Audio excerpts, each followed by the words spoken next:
성도 여러분, 안녕하셨습니까? 기쁘고 행복한 안식일입니다. 크리스마스 이브와 함께하는 더 즐겁고 기쁘고 감사한 안식일이죠. 하나님께서 여러분 모두를 큰 축복으로 채워주시기를 간절히 바라겠습니다.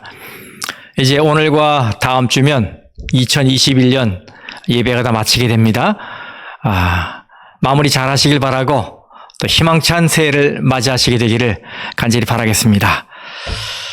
자, 오늘은 은혜 41번째 시간, 율법인가 은혜인가 라는 제목으로 함께 말씀의 은혜를 나누도록 하겠습니다. 지난 시간에 저는 행함과 순종의 차이를 설명하면서 자기 뜻대로 하는 건 뭐라고요? 행함. 그리고 명령하신 분의 뜻대로 하는 건 뭐라고요? 순종이라는 말씀을 드렸죠. 행함과 순종이 이런 차이가 있는 거예요.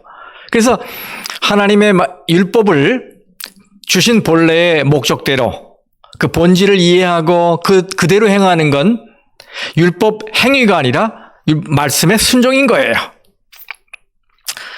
그런데 여기서 하나 더 살펴보겠습니다.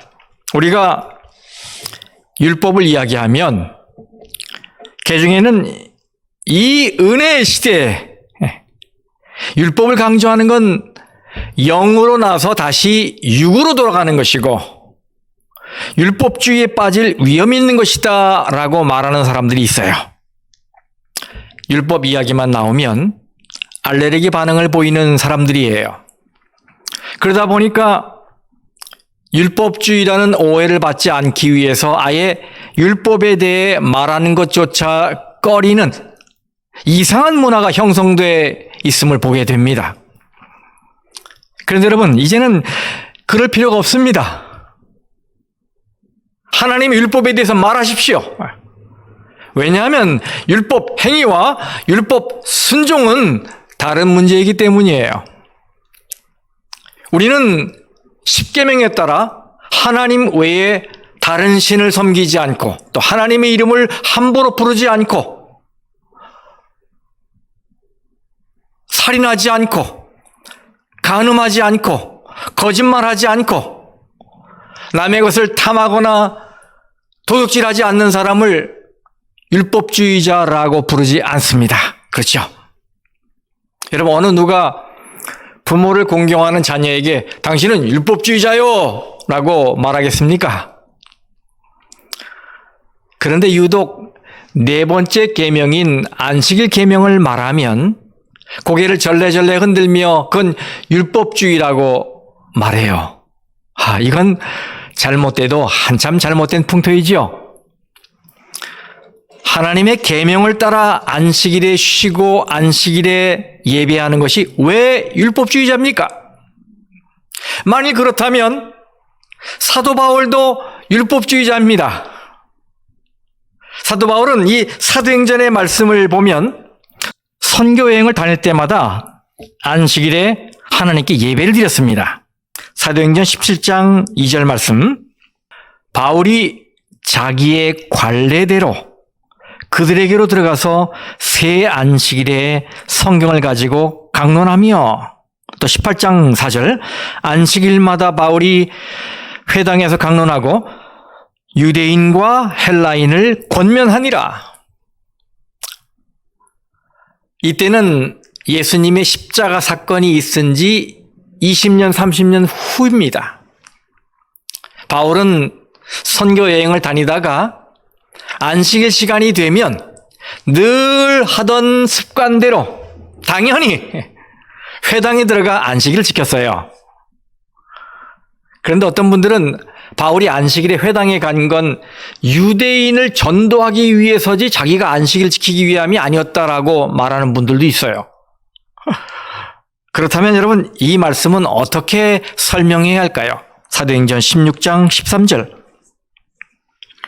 안식일에 우리가 기도할 곳이 있을까 하여 문 밖 강가에 나가 거기 앉아서 모인 여자들에게 말하는데, 여러분 여기가 어딘지 아시죠? 여기는 유럽의 첫 성이라고 하는 빌립보예요. 여기에는 유대인의 회당이 없었습니다. 하지만 바울은 안식일에 유대인을 만나는 것과 상관없이 자신의 안식일 예배를 위해 강가에서 기도처를 찾았던 거예요. 거기서 두아디라에 사는 이방인 루디아를 만나 전도를 하지요. 그런데 이렇게 철저하게 안식일을 지킨 사도 바울을 누가 율법주의자라고 말합니까? 아무도 없어요. 그렇다면 안식일을 철저하게 지키는 일부 재림교인들은 왜 율법주의자라는 말을 들어야 할까요? 그건 그들이 그런 오해를 살 만한 행동을 했기 때문이 아닌가 생각합니다. 율법주의는 자기의 행위로 어떤 포인트를 쌓아나가고 그것으로 하나님의 하나님의 구원을 끌어올 수 있다고 생각하는 오만함에서 온 거예요. 구원에 자신이 이바지한 부분이 있다고 생각하는 사상이에요. 그 안에 이 셀프, 나가 들어있지요. 여러분, 이것이 누구의 정신입니까? 루스벨의 정신이지요. 이사야서 14장에 보면 내가 하늘에 올라 하나님의 뭇별 위에 내 자리를 높이겠다 이렇게 선언했어요. 루스벨이. 이런 사상 때문에 율법주의는 우리를 하나님으로부터 독립시킵니다. 하나님과 멀어지게 합니다. 그럼 여러분, 우리도 율법주의에 빠질 수 있을까요? 그럼요. 빠질 수 있죠. 구원은 하나님의 은혜로 주어지는 것인데 내가 뭔가를 해야만 받을 수 있을 것 같고 놓치지 않을 것 같다라는 생각이 들 때 바로 이때가 율법주의에 빠지는 위험한 순간입니다. 내가 뭔가를 했기 때문에 하나님이 호의를 베푸시는 것이라는 이런 생각. 지성이면 감천이라고 내가 열심히 하면 하나님이 은혜를 베풀어 주실 거야 라고 하는 생각. 이런 사상들이 다 율법주의 사상이에요. 이것이 율법주의의 본색입니다. 하지만 하나님을 사랑하기 때문에 자원함으로 또 이미 구원받은 것에 감사해서 하나님의 말씀을 그대로 따르는 것이라면 그것은 순종이기 때문에 사람들이 아무리 율법주의라고 비난해도 우리는 끝까지 순종하는 사람으로 남아야 합니다. 그렇죠? 하나님은 우리에게서 그것을 원하십니다. 사무엘상 15장 22절에 순종이 제사보다 낫고 듣는 것이 순양의 기름보다 나으니 라고 말씀하셨어요. 순종이 제사보다 낫다. 여러분, 말 중에서 명마는 기름기가 찰찰 흐르는 잘생긴 말이 아니라 주인의 말을 잘 듣는 말입니다. 개 중에서 명견은 잘생긴 개가 아니라 말 잘 듣는 개입니다. 착한 자식은 돈 잘 벌고 멋지게 생긴 자식이 아니라 말 잘 듣는 자식입니다. 하나님은 우리에게 말씀의 순종을 원하세요. 여러분, 이 나단 선지자가 다윗의 죄를 지적할 때 이렇게 말했지요. 사무엘하 12장 9절 그러한데 어찌하여 네가 여호와의 말씀을 업신여기고 나 보기에 악을 행하였느냐. 여러분, 여기 하나님의 말씀을 업신여기면 악한 사람이 되는 겁니다. 부모님의 말씀을 잘 들으려고 노력하는 아들은 율법주의자가 아니라 효심이 깊은 착한 아들이에요.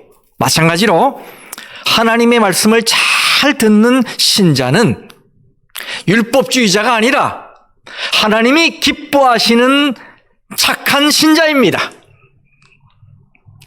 그래서 참된 그리스도인은 율법주의자보다 더 하나님의 율법을 사랑하고 율법주의자보다 더 하나님의 율법을 가까이 하는 자입니다. 그가 바로 참된 그리스도인이에요. 시편 119장을 읽어보면 온통 율법 이야기, 계명 이야기예요. 다윗이 이렇게 고백하는 거죠. 나는 주의 율법을 사모하고 그 율법을 항상 지키고 또 영원히 지키겠습니다. 나는 계명들을 즐거워하고 계명들을 사랑하되 순금보다 더 사랑합니다. 내가 주의 법을 종일 작은 소리로 읊조리겠습니다. 계명의 길로 가겠습니다. 온통 이런 이야기예요. 그런데도 그 누구도 다윗을 율법주의자라고 말하지 않습니다. 왜냐하면 우리는 그의 율법 준수, 계명 순종이 사랑이 동기가 된 것이라는 걸 알고 있기 때문이에요. 그러니까 이렇게 말하죠. 시편 119장 163절, 165절 말씀을 읽겠습니다. 나는 거짓을 미워하며 싫어하고 주의 율법을 사랑하나이다. 주의 법을 사랑하는 자에게는 큰 평안이 있으니 그들에게 장애물이 없으리로다. 그러면 성도 여러분, 여러분은 누가 뭐래도 하나님의 말씀을 순종하는 자로 남기를 간절히 바랍니다. 하나님의 자녀가 하나님의 율법을 순종하는 건 당연한 일이고 또 정상적인 일이기 때문입니다. 또 그렇게 이 말씀 순종을 강조하면 사람들이 이렇게 물어요. 그러면 안식일을 지켜야 구원받는다는 말입니까? 이 무슨 질문 같지도 않은 질문입니까? 여러분, 질문이 잘못되면 답이 없어요. 성경은 하나님의 구원을 받을 자격이 없는 죄인에게 주시는 하나님의 뭐라고요? 선물이라고 그랬습니다. 자, 말씀 찾아봅시다. 에베소서 2장 5절과 8절 읽겠습니다. 너희는 은혜로 구원을 받은 것이라. 자, 8절. 너희는 그 은혜에 의하여 믿음으로 말미암아 구원을 받았으니 이것은 너희에게서 난 것이 아니요 하나님의 뭐라고요? 선물이라.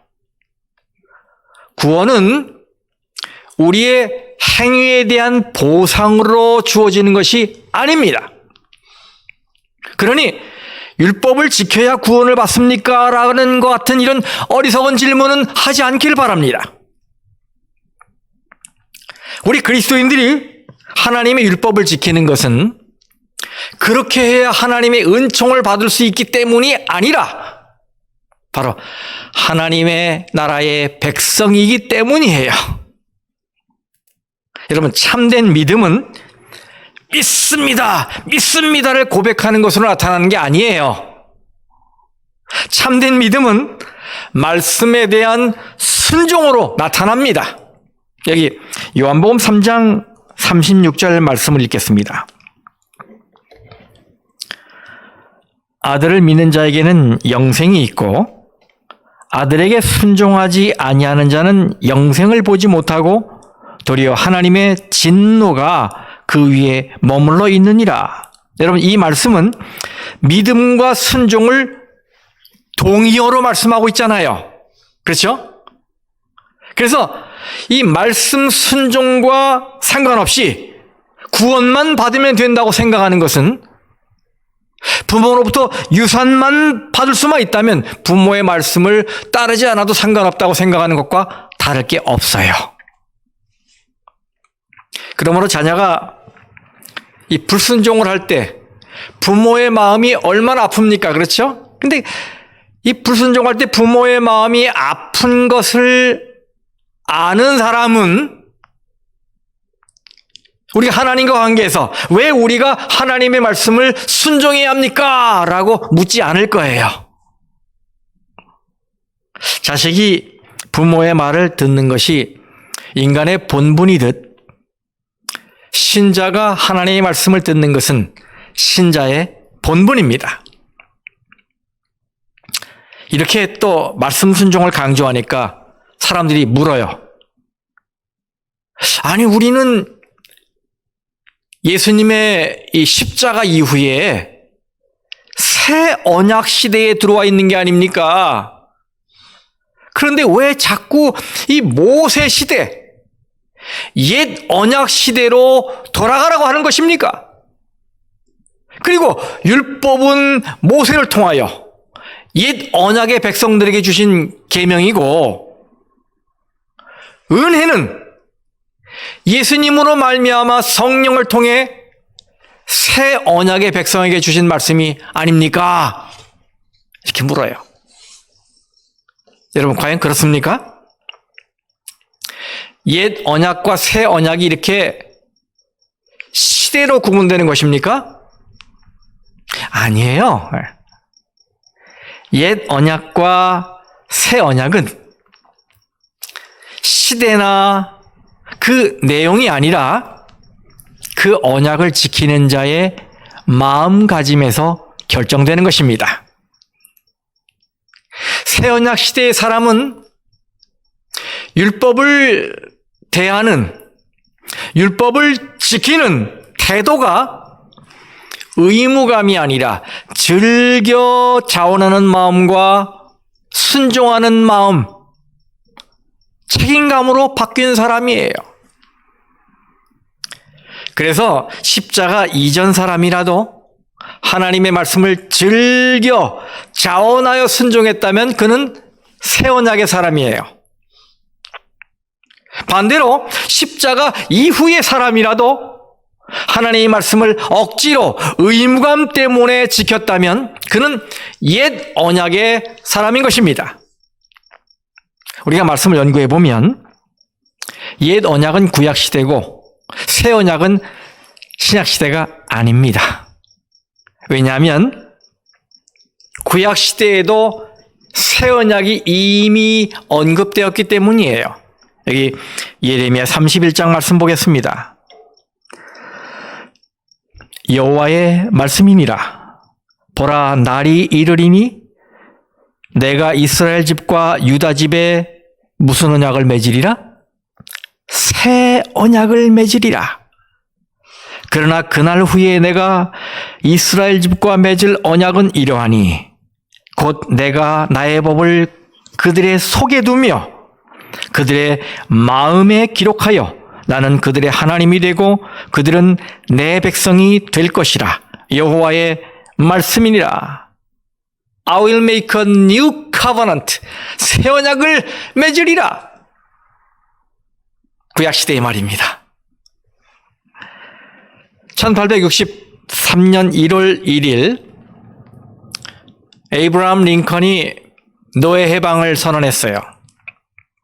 그때 지금까지 남의 집에서 일만 하던 노예들은 기쁘긴 했지만 온전히 기뻐할 수만은 없었습니다. 왜냐하면 해방 선언으로 자유는 얻었는데 막상 가려고 하니 갈 곳이 없는 거예요. 살 길도 막막한 것입니다. 그래서 자유를 얻은 노예지만 그냥 전 주인에게 자기 몸을 의탁하는 종들이 많이 있었어요. 하지만 이미 자유를 얻은 노예는 주인의 말을 들을 수도 있고 안 들을 수도 있었어요. 그렇지만 안 들으면 쫓겨나야 했어요. 그래서 주인의 집에 남아있기를 원하는 자들은 주인의 말을 자발적으로 순종했습니다. 자발적 순종만이 자유인으로 살아가는 유일한 방법이었기 때문입니다.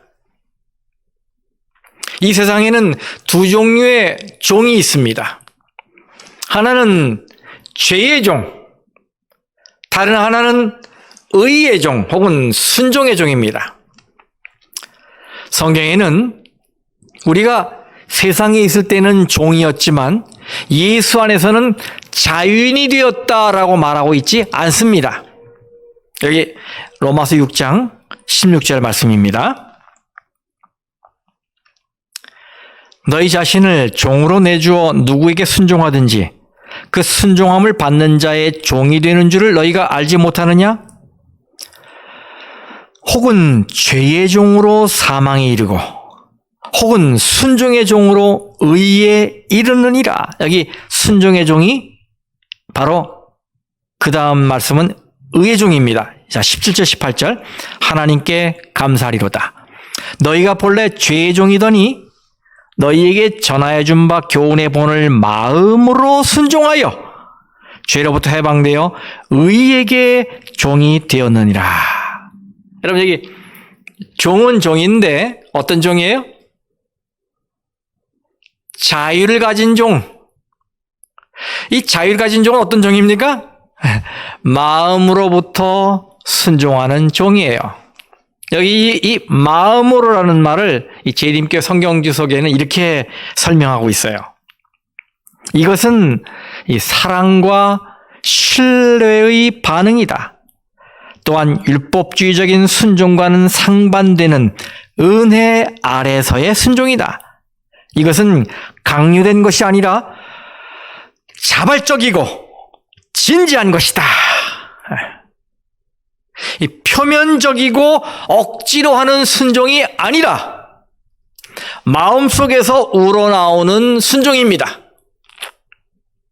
그래서 순종의 종인 것이고 의의 종인 거예요. 그는 종은 종이에요. 그렇지만 자유를 가진 종입니다. 마음으로 순종하는 자, 자원하여 순종하는 자, 하나님의 율법이 마음에 새겨져 있기 때문에 이 마음의 레벨에서 하나님과 관계하는 자, 그가 하나님과 새 언약 관계에 있는 자이고 그가 바로 의의 종이고 순종의 종인 것입니다. 그러므로 구약은 옛 언약 시대이고 신약은 새 언약 시대가 아니에요. 이 옛 언약과 새 언약은 그 내용이나 시대가 아니라 언약을 지키는 자의 마음가짐에서 결정되는 거예요. 이해하시겠습니까?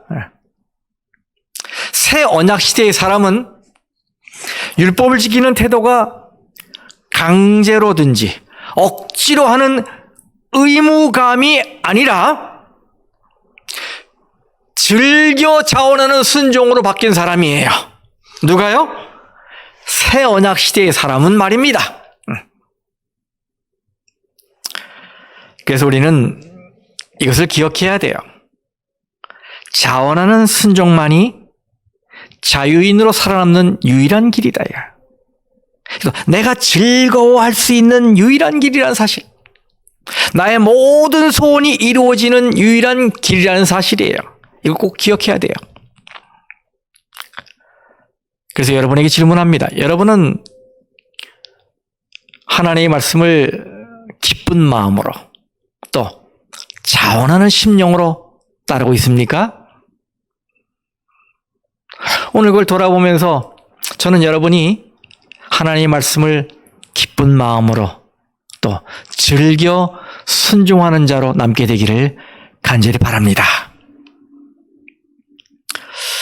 이렇게 말씀 순종을 강조하니까 사람들이 또 묻습니다. 구약 시대는 율법이 강조되었고 신약 시대는 은혜가 강조되었는데 왜 이 신약 시대에 율법 이야기를 하느냐? 그러면서 이 성경 말씀을 제시해요. 요한복음 1장 말씀입니다. 16절, 17절. 우리가 다 그의 충만한 데서 받으니 은혜 위에 은혜로라. 율법은 모세로 말미암아 주어진 것이요 은혜와 진리는 예수 그리스도로 말미암아 온 것이라. 율법은 모세로 말미암아 주어진 거고 은혜와 진리는 예수님으로 말미암아 온 거라 이거예요. 그러면서 뭐라고 그랬어요? 왜 이 신약 시대에 율법을 자꾸 강조하느냐? 저는 이 요한복음의 말씀을 이렇게 이해하고 있어요. 먼저 좀 이것을 분명히 해보십시다. 여러분, 구약의 하나님과 신약의 하나님은 다른 하나님입니까? 같은 하나님입니까? 물어보나 말하죠. 구약의 하나님이나 이 신약의 하나님이나 같은 하나님이에요. 여러분, 자녀가 어릴 때와 장성했을 때 그를 대하는 부모의 태도가 달라요. 이미 장성했는데 아직도 코 흘리게 애 취급하면 이 자녀와의 관계에 문제가 생길 수 있습니다.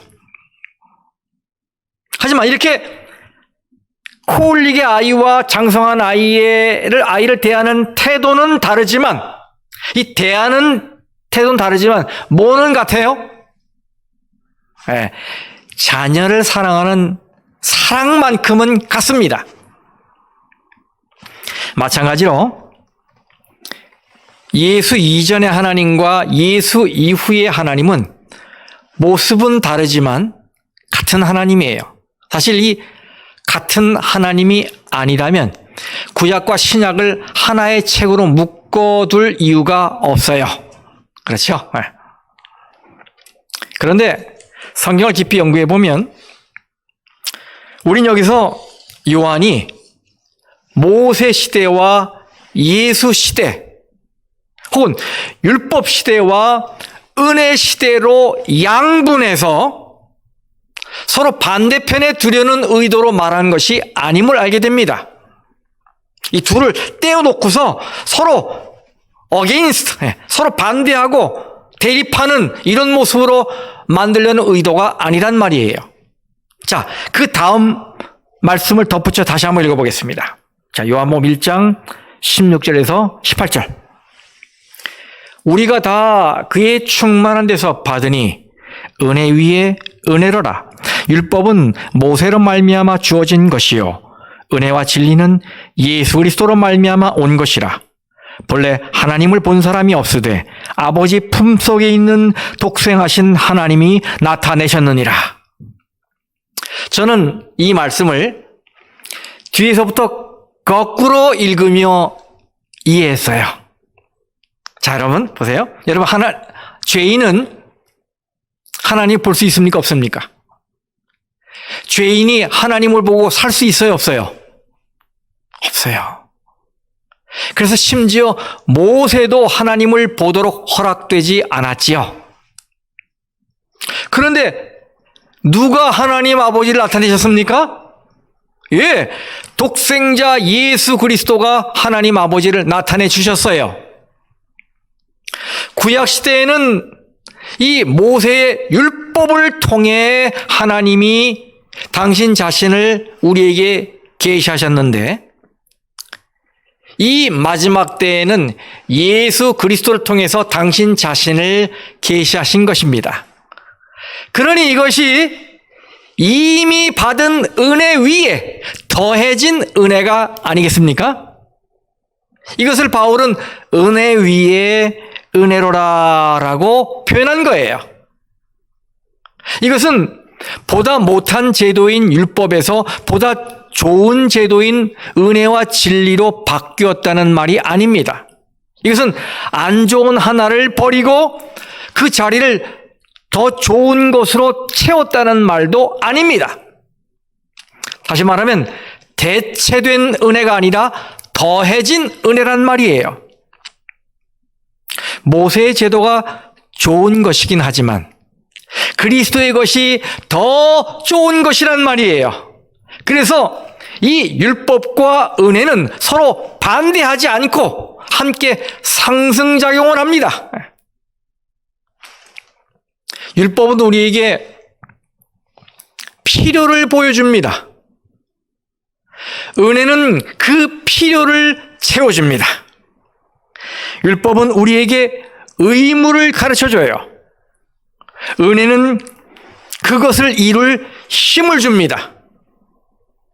그 빛은 시내산에서 영광스러웠지만 갈보리산에서 훨씬 더 영광스럽다 이 말이에요. 그러므로 모세의 율법과 예수의 은혜는 서로 부딪히는 별개의 개념이 아닙니다. 또 이것은 하나가 부족해서 버리고 다른 하나로 대신한다는 개념도 아닙니다.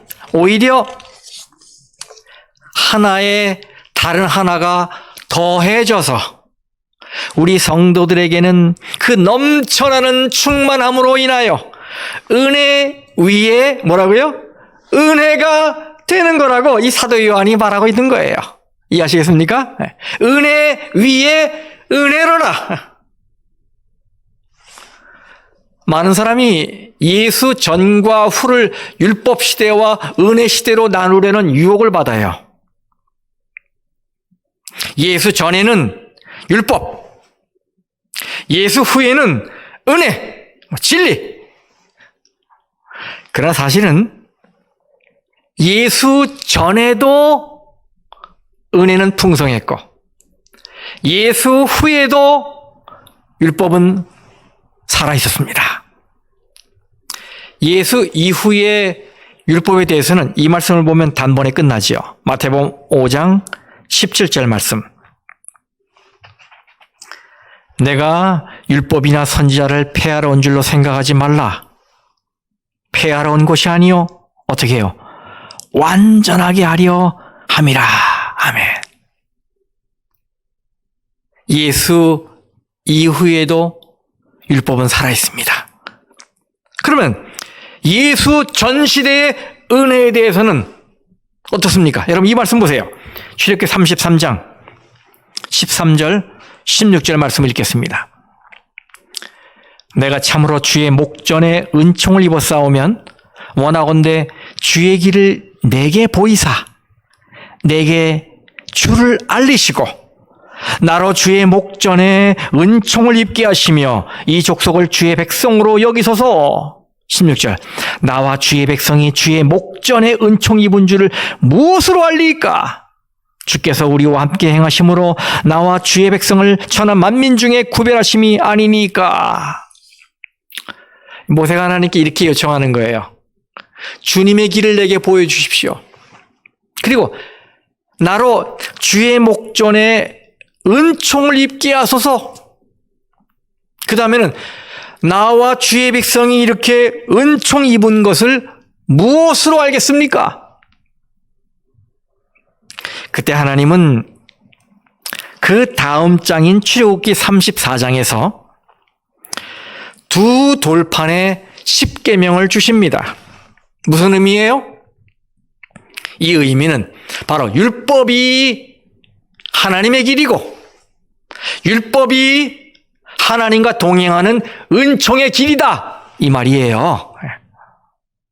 이렇게 성경은 율법인가 은혜인가 이렇게 말하는 게 아니라 율법과 은혜를 말하고 있어요. 다시 말하면 이것은 둘 중 하나를 선택해야만 하는 대립관계가 아니라 이 둘은 절대로 떨어질 수 없는, 그래서 조화되어야 하고 언제나 함께 가야 하는 동반관계라는 사실입니다. 이해하시겠습니까? 대립관계가 아니라 동반관계예요. 그래도 사람들이 물어요. 그러면 여기 율법과 은혜가 대립하는 것처럼 보이는 이 말씀은 무슨 뜻입니까? 그러면서 로마서 6장 14절 말씀 보입니다. 자, 죄가 너희를 주장하지 못하리니 이는 너희가 법 아래에 있지 아니하고 은혜 아래에 있음이라. 여러분 얼핏 보면 바울이 율법과 은혜를 대립시키는 것처럼 보이지요. 하지만 여러분 그 다음 절을 보면 곧바로 바울이 영어로 What then? 그러면 어떻게 하겠습니까? 하면서 논리를 반전시켜요. 로마서 6장 15절 그 다음 절 보세요. 그런즉 어찌하리요? 우리가 법 아래에 있지 아니하고 은혜 아래에 있으니 죄를 지으리요? 그럴 수 없느니라. 법 아래에 있지 않고 은혜 아래에 있으니 죄를 지으리요? 그럴 수 없느니라. 여러분, 이 말씀은 은혜 아래에 있으니 죄를 지을 수 없다는 말이지요. 이걸 다른 말로 바꿔보세요. 은혜 아래에서도 율법이 일하고 있다. 이 말이에요. 맞죠? 네. 우리는 율법에 대해 사도 바울이 강조하고 있는 논지를 놓쳐서는 안 됩니다. 자, 로마서 7장 7절. 우리가 다 공부한 거지만 정리하는 의미로 말씀드리는 것들입니다. 네. 로마서 7장 7절. 그런즉 우리가 무슨 말을 하리요? 율법이 죄냐? 그럴 수 없느니라. 율법으로 말미암지 않고는 내가 죄를 알지 못하였으니 곧 율법이 탐내지 말라 하지 아니하였더라면 내가 탐심을 알지 못하였으리라. 여러분, 율법이 없으면 죄를 알지 못합니다. 여기 7장 10절 말씀 보세요. 생명에 이르게 할 그 계명이, 중요한 얘기죠. 네. 생명에 이르게 할 그 계명이 내게 대하여 도리어 사망에 이르게 하는 것이 되어도다. 율법은 여러분 죄를 깨닫게 하여 사람으로 죄에서 돌이켜 생명에 이르게 합니다. 자, 12절 13절. 이로 보건대 율법은 거룩하고 계명도 거룩하고 의로우며 선하도다. 그런즉 선한 것이 내게 사망이 되었느냐? 그럴 수 없느니라. 오직 죄가 죄로 드러나기 위하여 선한 그것으로 말미암아 나를 죽게 만들었으니 이는 계명으로 말미암아 죄로 심히 죄되게 하려 함이라. 거룩하고 의롭고 선하다. 뭐가요? 율법이. 그러니 이 율법이 사람을 사망에 이르게 할 수 없다. 이것이 바울의 논지예요. 그렇습니다. 율법은 그것을 지킴으로 구원을 얻게 하는 도구가 아니라 인간에게 죄를 깨닫게 해서 죄에서 떠나 은혜 아래 머물도록 하는 안내자예요.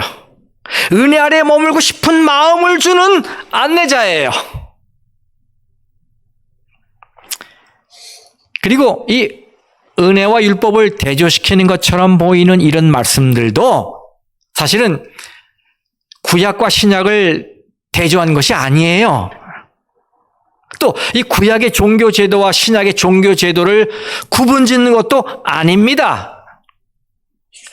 이것은 그 당시 예수님이 전하신 진리, 이거와 당시 유대 지도자들이 갖고 있었던 율법에 대한 왜곡된 생각, 왜곡된 해석, 적용, 이거를 구분 지으려는 의도로 주신 말씀이에요. 우리 이걸 꼭 기억해야 돼요. 예수님이 주신 말씀과 유대 지도자들이 갖고 있던 생각을 구분 지으려는 이런 의도로 주신 말씀이란 말이에요. 사도 바울은 로마서 5장에서 은혜의 반대, 은혜와 대치되는 게 율법이 아니라 죄라고 밝히고 있어요. 로마서 5장 21절. 이는 죄가 사망 안에서 왕노릇한 것 같이 은혜도 또한 의로 말미암아 왕노릇하여 우리 주 예수 그리스도로 말미암아 영생에 이르게 하려 함이라. 여러분, 바울은 율법이 왕노릇하는 나라와 은혜가 왕노릇하는 나라를 대조하지 않았어요.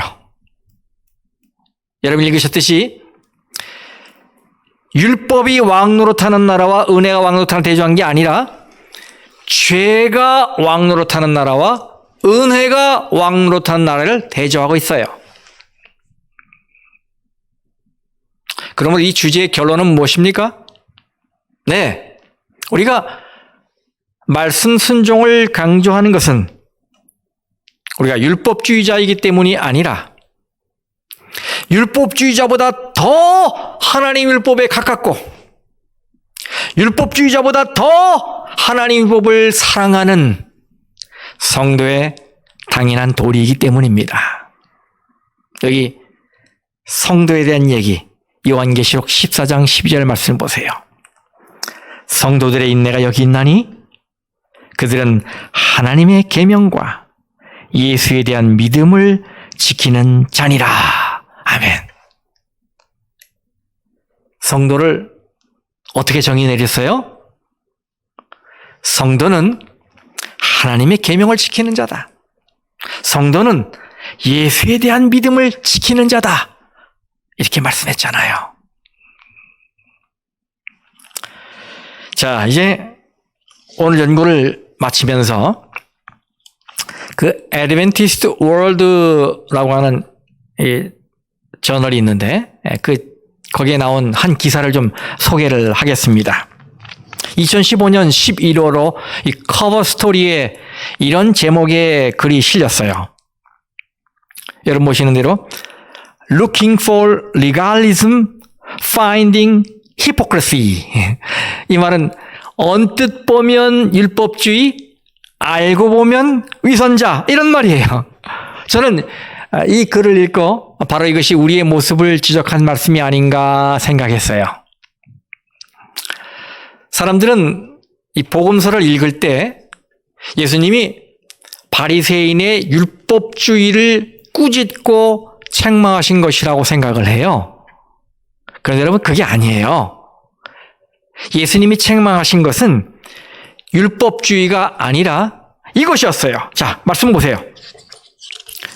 마태복음 23장 23절. 화 있을진저 외식하는 서기관들과 바리새인들이여. 자, 여러분, 예수님께서 당시 유대 종교 지도자들을 뭐라고 부르셨어요? 율법주의자라고 부르지 않으셨어요. 위선자, 외식하는 자라고 부르셨어요. 여러분, 왜 그렇게 부르신 것입니까?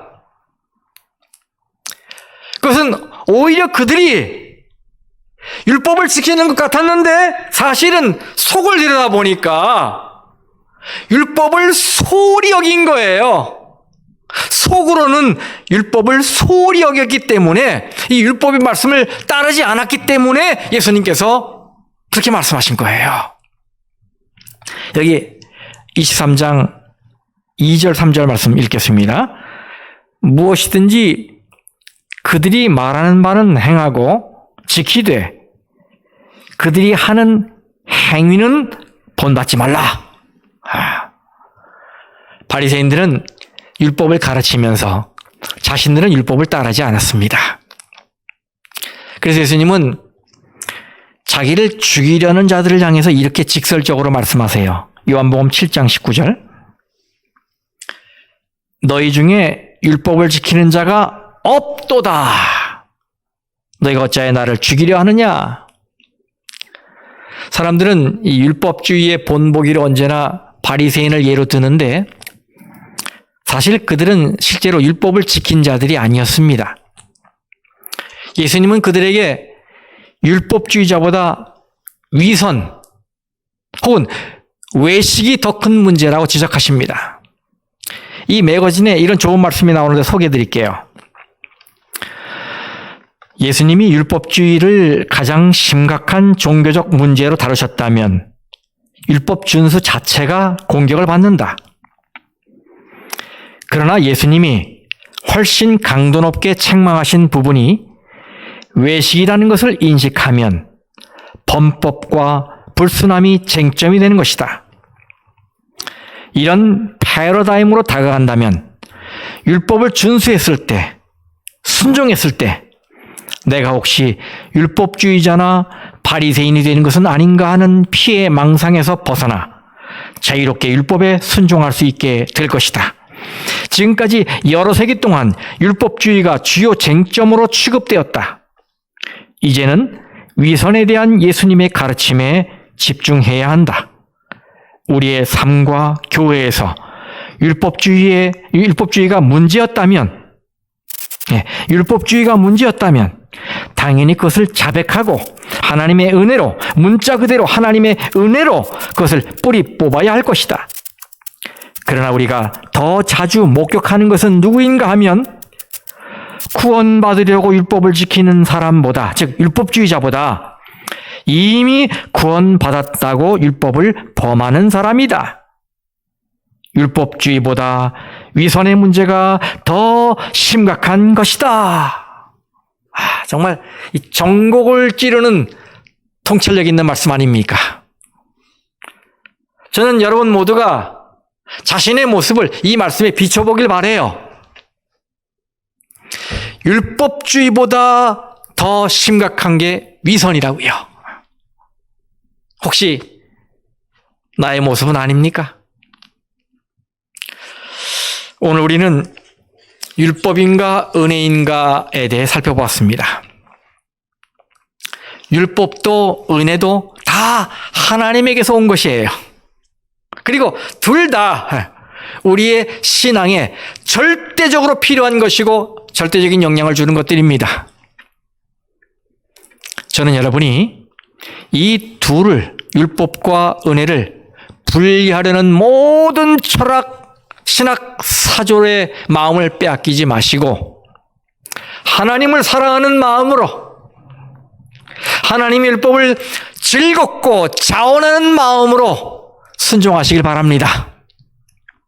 그리고 순종 후에도 그 모든 것이 하나님의 은혜였다고 고백할 수 있게 되기를 간절히 바라면서 오늘 말씀을 마치겠습니다.